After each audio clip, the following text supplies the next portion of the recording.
Shalom Bapak Ibu dan Saudara sekalian yang terkasih.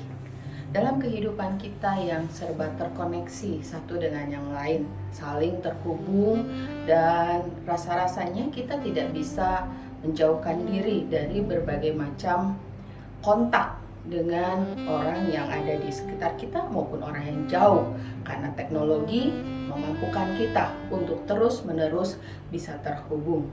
Pada saat itu seringkali kita membutuhkan yang namanya me time atau waktu kita pribadi, waktu untuk diri kita sendiri, di mana kita bisa mengevaluasi setiap hal yang sudah kita jalani, atau juga kita mengoreksi perjalanan kehidupan kita, bahkan menata perasaan, pikiran, supaya kita dapat melangkah ke depan dengan lebih baik lagi.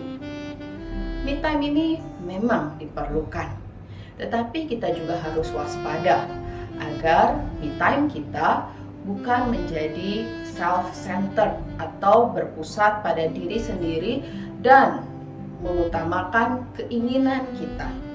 Untuk itu kita perlu mengenali identitas dan tujuan kehidupan kita di dalam Tuhan, sehingga me time kita di dalam waktu kita yang terbatas menjadi efektif.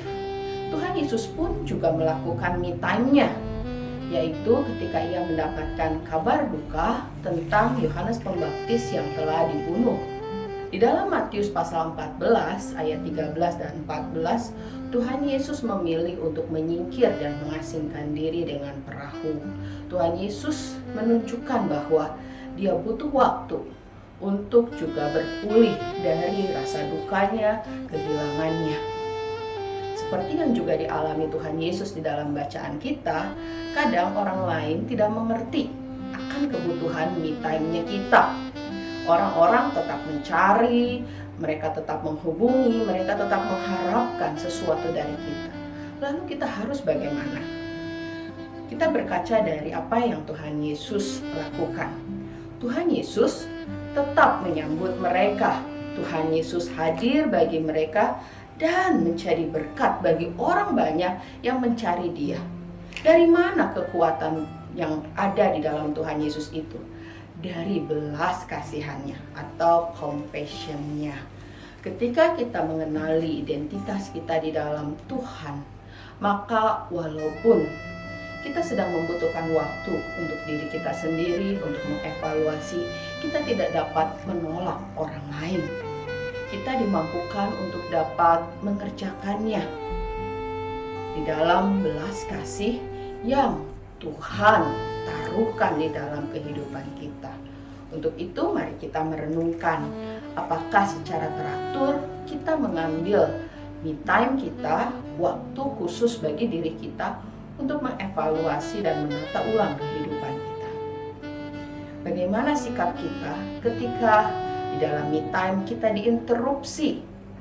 Apakah interupsi itu menghilangkan damai sejahtera kita, membuat kita uring-uringan dan kemudian mempersalahkan orang-orang? Terakhir, bagaimanakah kita mengerjakan teladan Tuhan Yesus yang walaupun di saat ia membutuhkan waktu bagi dirinya, dia tetap menghadirkan belas kasih bagi orang banyak.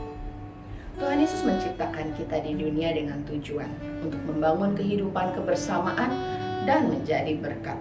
Seringkali memang itu tidak nyaman bagi diri kita sendiri, tetapi belas kasihan Tuhan akan terus memampukan dan menguatkan kita.